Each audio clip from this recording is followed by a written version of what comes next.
Fin de cavale pour Aboubacar Sidiki Diakité, plus connu sous le nom de Toumba. C'est lui qui avait tenté d'assassiner Dadis Camara en 2009. Le chef de la junte guinéenne avait dû se faire hospitaliser au Maroc. Et puis il n'est jamais revenu au pouvoir. Toumba lui était introuvable depuis son geste. Il a finalement été retrouvé à Dakar, au Sénégal, le week-end dernier. Nous l'avons appris aujourd'hui. Sarah Sako est sur place. La silhouette enrobée de faux papiers d'identité au nom de Aboubacar Bari, l'homme que les gendarmes ont interpellé vendredi est en apparence bien différent de Toumba Diakité tel qu'il avait fui il y a 7 ans. Alertés sur sa présence, les gendarmes ont mis tout un mois pour le surveiller et s'assurer qu'il s'agissait bien de lui avant de procéder à son arrestation à Ouakam, le quartier résidentiel de la capitale où il vivait.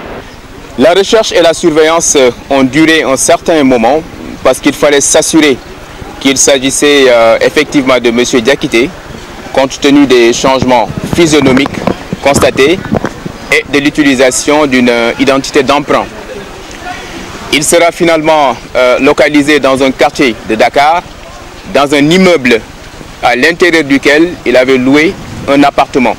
Sympathique et discret d'après ses voisins, Toumba Diakité vivait depuis 5 ans au Sénégal, d'après nos informations. Avec quels moyens? Avait-il des complices? Il aurait refusé de répondre à ces questions lors de son interrogatoire à la gendarmerie ce week-end. Que va-t-il à présent advenir de lui? Il peut être extradé vers la Guinée, il peut également être mis en mandat de dépôt ici au Sénégal en attendant la suite de la procédure judiciaire, auquel cas les juges d'instruction guinéens feraient le déplacement. C'est une décision qui doit être prise en commun entre les deux pays. C'est ce que nous a expliqué le ministre de la Justice guinéen, Cheikh Sako, qui s'est dit soulagé de cette arrestation.